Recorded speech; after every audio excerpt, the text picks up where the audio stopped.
Hey everyone, it's Brody with Everything Board Games. I'm here with Jordan Draper with Dark Flight Games. Jordan, how you doing? Good. How are you?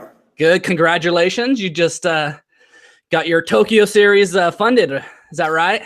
Yeah, feels great and a bit unexpected actually to get it this quick. So I'm really ecstatic about it. A lot of Kickstarters usually have one game, and you have three games going into your campaign here. Talk to us about the games, and then like why you decided to, put them all kind of together in a campaign. The whole series is going to be 12 games in the end. So these are the first three out of the 12. And the reason why they overlap is A, because the theme being around Japan, and well, Tokyo specifically in Japan, which is where I've lived in the past, and I speak Japanese. So I was inspired with my time there to make the series of games. The themes kind of came together from everyday cultural items that I wanted to explore further. So like Jidohan Baiki is about vending machines and drinks there, which I really enjoyed seeing the variety that they have and the concept behind, using automation instead of having convenience stores and having people working at all these places. I think it's a fascinating idea. So I just wanted to explore it further kind of as an art project in itself as well. And then once I started making some of these separate titles, it made a lot of sense to me to mix them together in different ways, whether that makes the themes overlap as well. Like in Tokyo Metro, you can add in the vending machines and drinks to build vending machines at the stations, which is how it is in Japan. They have vending machines in all the metro stations. So some of the themes overlapped, and a lot of the components can complement each other for making the different games. So I figured it would be cool to make a series of games where you could play more games by mixing them together, and then you can also play them one after the other. And in the rulebook, some of the games will have a little yen symbol with a circle around it, and that means you can keep your end score. So you could have like a continuous game night with the same people, and everybody can keep their end game score from the different games they play, and then you can have an ultimate winner if you want. So another fun way to put it together. I just think it's cool to have a set theme and move things forward in that way, and then be able to explore that further with those design constraints, because it can make a really cool product come out. They all have kind of that same theme, but they're all totally different games. They all have Yeah. explained to us kind of, like Metro is the worker placement economic. Is that right? Well, yeah, we can start with Metro first. That's the heaviest game for sure out of these first three.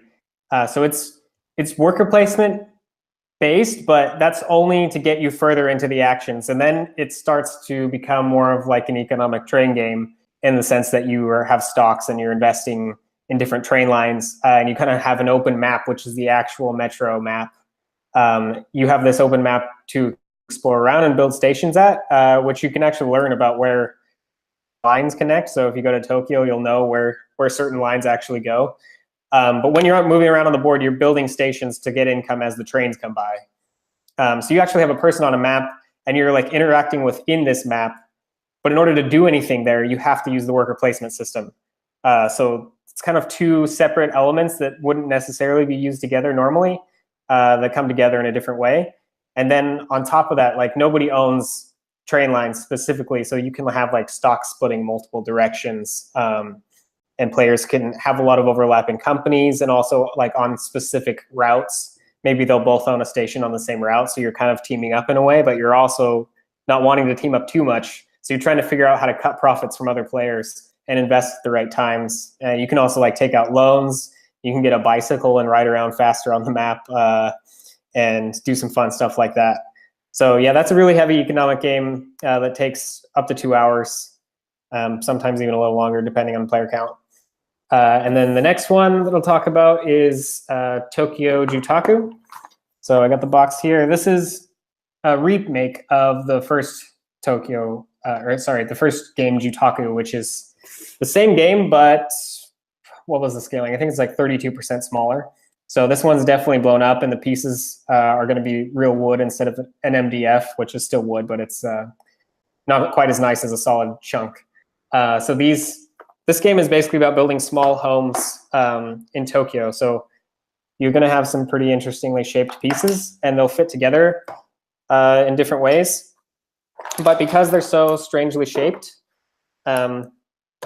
it's going to be a bit surprising with how some of them will work and some of them won't in the way that you think, because you'll have little extra overhangs and stuff. So on the game, you're going to be moving around as an architect, and you'll be picking a site card from this grid of site cards to work on for one specific round, right? And then you have to stay within the bounds of this plot of land. So this is inspired by the small subdividing plots that are all over in Tokyo, because they have such small space and land is so valuable. People have been splitting their lots over the years, and they keep getting smaller and crazier shaped. So I studied architecture, and when I was in Japan, I thought I would look at some different ways that the plots were set up and take some inspiration from that. And then the pieces will have to stay inside of the lines, which is like these black outlines. And then you have to build a certain number of floors going up by stacking the pieces up. And you also have to use an exact number of pieces. The trick is you can never overlap like over blank space or over the edge from a floor previous. So you just have to build smaller as you go up, if that makes sense. It's kind of like dexterity type. Totally. Like, but kind of more for adults, you know, like little kids. Yeah, it's really. Yeah, I mean, I tried playing with my nephew who's 5, and he like almost got it, but he didn't quite get it. I'd say this one is a little bit tougher for like some of the younger crowd, but like once, I don't know, you could definitely play this with kids for sure. They might even beat you because of the spatial reasoning that they have, and maybe we're a little far off from that being on our phones all the time. But yeah, so you got to build up a certain number of floors, use a certain number of pieces, yeah, following the rules. But everybody's doing this at the same time, so this is a real-time dexterity game. With up to 8 people. So everybody has their own plot, and you're all grabbing one piece at a time, and you can only move the one piece you're working on. Otherwise, if you want to like reverse, you have to put pieces back, for example. And since that's happening in real time, you got to really like search through and get the piece you need quickly, because some of the smaller pieces or the one you might be thinking of could be gone already. So after that, like somebody will finish first, and then they'll get to keep their card. Everybody else has to put it back. And then you'll move your architect token to another plot and start another round. So that's what you do in that game. It's a bit abstract, but the puzzles work really well. I did a lot of testing and balancing with all of the pieces, and I think it turned out really well as far as the strategy goes and how difficult it is. There's an easy side and a hard side to the cards as well, so you can play depending on what your skill level is. Yeah, it seems like some of those pieces are kind of like oddly shaped and everything, but you know, they'll fit on, you know, wherever on certain ones, and or almost all of them, but just in a certain way type thing. Yeah, I mean, you can flip them over and move them different ways. Some of them won't fit on some of the cards, but a lot of the time you can find really interesting ways to put them together and fit like just a really nice snug fit when you wouldn't necessarily see it until you twist it and kind of move it in the right way. And then you can, if you can fit that in the plot of land, then you know, you can move on to the next floor. So then I'll move on to the last title of the first Kickstarter, I should say, which is Tokyo Jidohan Baiki. So this is a game about Japanese vending machines, as I mentioned. It's really cool, though, because it's got a lot of miniatures in it. So this is the vending machine tower. And if anybody's familiar with Shogun or other dice tower games or cube tower games, you basically going to drop drinks into this, and they might get stuck because, as you can see, there's an intricacy of different shelves and angles that things have to fit through. So you'll have these drinks. There's 6 different shapes and 6 different colors of drinks, and some of the games will require you to drop them into the vending machine in the top, and then they'll come out, or they might get stuck. So that one got stuck in the bottom. But so that's kind of a fun element of it. And then you'll also have these crates. Each of them has 6 slots in them, so you can put the drinks inside. And then this is like opening up tons of possibilities for what the games can be inside. And then you've got some yen, and you've got some stock cards, which is 1 for each color and 1 for each shape of drink. The really cool thing about this game, though, which has not been mentioned yet, is that this game is a whole bunch of small games. So, and some of them, when I say small, that's not completely accurate, because some of them are pretty complex. But guest designers have come in to design the games for these that I've asked from other companies, or ones that I've met at conventions or when I've been living abroad or wherever. So everybody takes the same components, and then they use those restrictions to make whatever kind of a game that they want. And they are ranging hugely. There's like social deduction games, there's economic games, there's solo puzzle games, and then like 2-player only game that I made. Yeah, they're all across the board. So you'll find basically whatever you want. I'm pretty sure you'll find at least a couple games in that category within this game, ranging from like an easy party level to a very in-depth, like chess style thinking game where you have to figure out how to move everything correctly. So that's Tokyo Jido Hanbaiki, and the components are going to be very high quality in this one as well. So pretty excited to put it out and see what some of the other guest designers have come back with. I've got most of the games in already, but some of them are still being submitted. So even to me, it's kind of a surprise what's going to be in the game because I haven't seen all of the games that are finished yet. And that's the first 3 titles. Then there's 9 more to come after that. Some of them have already been designed, and other ones I'm moving back to Tokyo, so I'll be kind of doing some hands-on research, and I plan to study a few other fields and like use that as inspiration to make not only an accurate simulation, but also find something else that intrigues me about Tokyo to make a game. Are they all going to be Tokyo themed, or are they all going to be Japan, you know? Have something to do with Tokyo. I mean, it's all about Tokyo, this series. It's definitely Japanese as like a bigger blanket without a doubt. But everything in the game will have overlap inside of Tokyo as well. Gotcha. And now, is the judo, you know, I can't even say it, Judo Hanbaiki, is that, first of all, what does that mean? Close, that means vending machine in Japanese. Vending machine. Okay, that's what I thought, but, you know, who really knows? Who doesn't speak the language, you know? That cover there, that one has your picture on it. Is that, you know, something special, or, you know?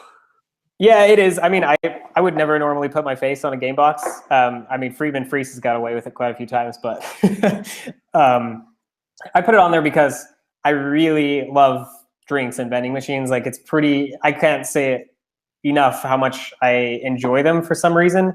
Like, every time I live in Japan, I end up spending like, I have to budget out a monthly budget for how many drinks I buy, because I'm usually spending like at least $5 a day on drinks, because like it's just 100 yen and you throw it in and you've got like a warm drink or something new you've never tried. So this to me was kind of like a special shout out to that like 2 of my hobbies that I absolutely love, playing and making board games and Japanese vending machine drinks. Like, they finally came together in a way, and I had this picture that I took like at Tokyo drinking Pocari Sweat, which is one of my favorite drinks.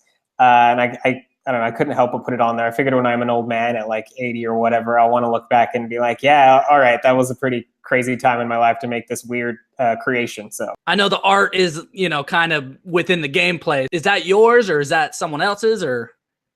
As far as like how the artwork is done, or? Yeah, the artwork. Yeah, it's all me as well. Almost all the games that I've done, I've also done all the artwork too. So I'm self-taught graphic designer. I ran an Etsy store and did some other things that were really graphic design heavy. So I figured I might as well just use it here instead of outsourcing it. And I have an affinity for minimal aesthetics, as I'm sure everyone can see. So I want to keep things really simple, which also comes in with the Japanese theme and how they design things. So having all of that line up, this is why like there's monochromatic box covers and everything, because everything is branded and identifiable easily, but it also has depth to it beyond that. That kind of follows through with all of the components inside of the games as well. Like Jutaku only uses 2 colors. It's just black and this kind of blue color on white, and that's the only color in the game. And the other ones, like I always pick nice palettes that go together with the pieces and try to keep everything about that. Like Tokyo Metro is just about the colors of the train lines, and all of the player pieces are completely neutral beyond that. Well, congratulations for funding. When is it over? On February 4th. So you got a little bit of time, but we're in the middle of a push right now. So if we get to 50,000 within 72 hours, then there's this fully metal currency that I designed that's going to be like used within the Tokyo games, all of them. So you can just buy this one currency to use with all 12 games in the end. And you're going to get that for free if we hit the stretch goal of 50,000 within 72 hours. So if you want to back, like, you should probably come back now so we can get the free currency to everybody. And then instead of thinking about it. And if you don't want to, pledge in the end, you can always back out or whatever. It's Kickstarter. So Yeah, sounds good. I'm gonna put the links and everything when this gets posted. And so, if this looks like something you guys want, just go down and click on those links, and it'll take you right to there. Tell me now about your starting with board games and your background, and before you started designing, how you got into board games and that stuff.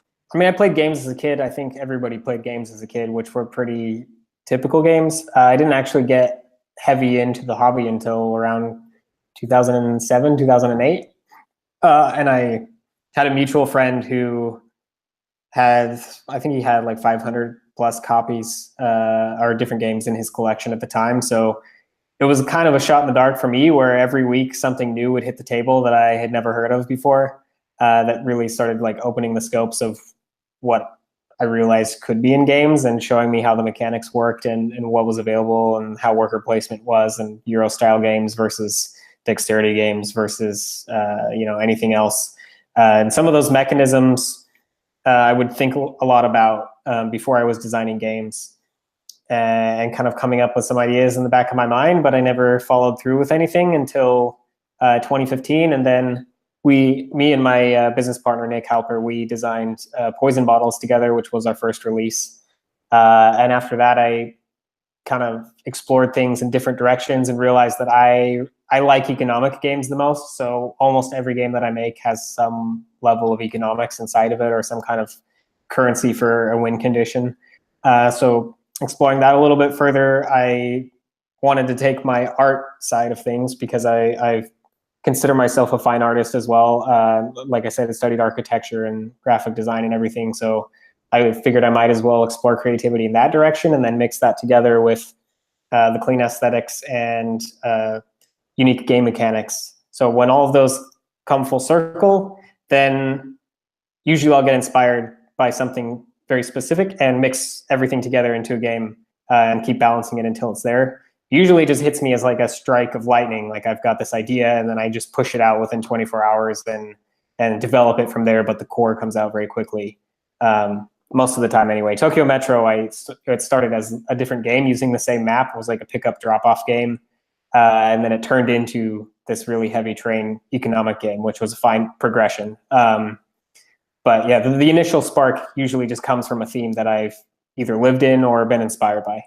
Besides your games that you've designed, what games are you playing? Like, what are some games hitting your table that you're playing these days?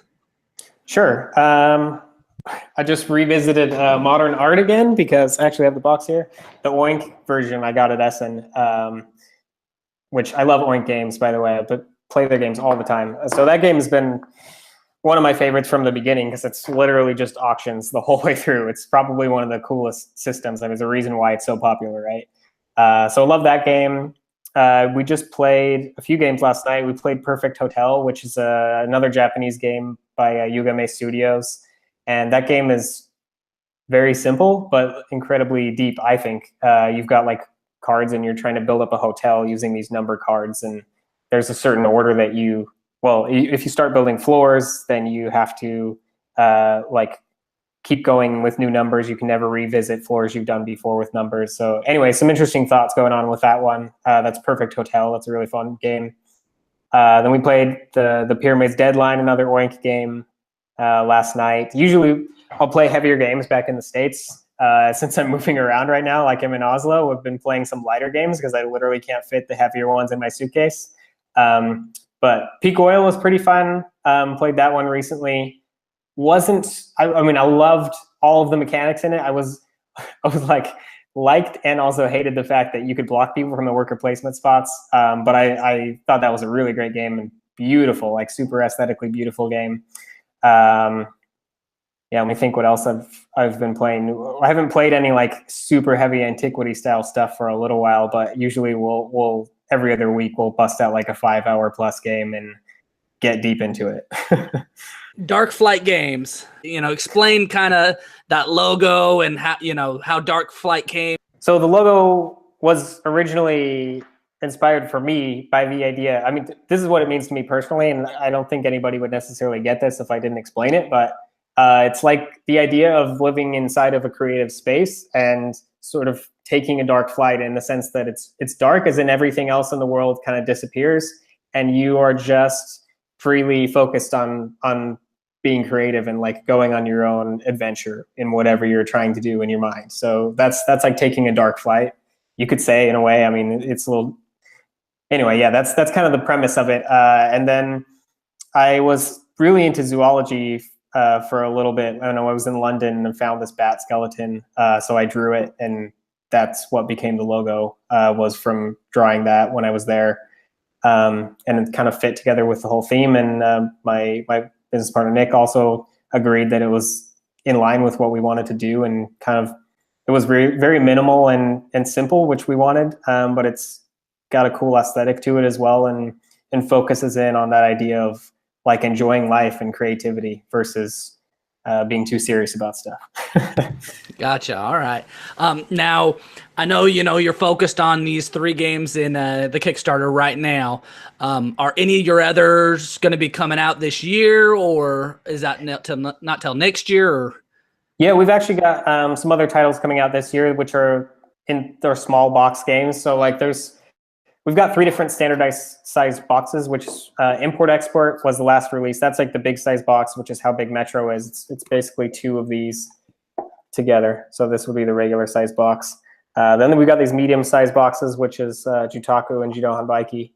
And then we've got one that's half this size, which is half the width. So we've got a few of these half size, small size boxes coming out. Turin Market, which was originally released earlier, is getting a reprint now because people demanded it suddenly, thanks to heavy cardboard covering it. So that's going to get a reprint. That's a pretty fun economic, like it's completely driven by player perception economics, and you've got blind bids and set collection for like different goods on these cards and different payouts at the end of the game. So that's getting a reprint. And then we've got another game called Curses and Candy, which is themed around when you're trick-or-treating as a kid and you're trading candy and everything. That uses a system from this other game, which I think is called Meek de Bone, but I'm not sure if that's the actual name. It's a German game. And you've kind of got a rondelle with how you're picking candy. So we kind of took a little bit of inspiration from that, twisted it, and put it into our own game about trick-or-treating and collecting candy as kids. So that's another small box one that's coming this year. And then I'm licensing 2 games from Japanese designers as well, which are smaller ones that are kind of social based. They're really interesting. I think just because they're made by a Japanese designer and they have Japanese culture just written through them that we don't see over here with Western culture. So one is, yeah, I probably won't talk too much about those, but just know there's 2 other small games which have been kind of developing a little bit that were designed from these 2 Japanese designers. So some small games coming out throughout the year, like scattered here and there, and then the 3 big releases from the Tokyo series. Yeah, that's funny that you mentioned that, because I actually just listened to that the Heavy Cardboard podcast. I didn't know that was your game. I just cool, yeah. Heard them talking about it, and I was like, yeah, that is kind of interesting. No one knows exactly what the other person's bidding or how much. What should you do? But that's kind of funny that that's your game. I didn't even know that. Yeah, a lot of people actually are kind of surprised when they see some of my new releases or something that's up, and they're like, Turin Market? Oh, that's you too. Yeah. I mean, nobody knew who it was in the beginning. I think we had like 110 backers or something, and I only made 120 copies. They were handmade. Like I made the boxes and everything because I just didn't have a following when I made the game. And it was kind of going to die, and it's getting resurrected again, which is pretty cool. So there's going to be some fun stuff with the new release and some updated artwork and everything. So yeah, awesome. We'll have to, have you on again and talk about those new games when they come out. Good luck to you with your campaign that's running right now. Again, if any of you guys are interested, we're going to have links below so that you can go straight to it. We'll have links that you can find out more about Jordan's games and Dark Flight games and all that. So thank you for being with us, Jordan. And yeah, thanks for having me. It's been great to talk to you, and we'll hope to do it again sometime. All right. See you later.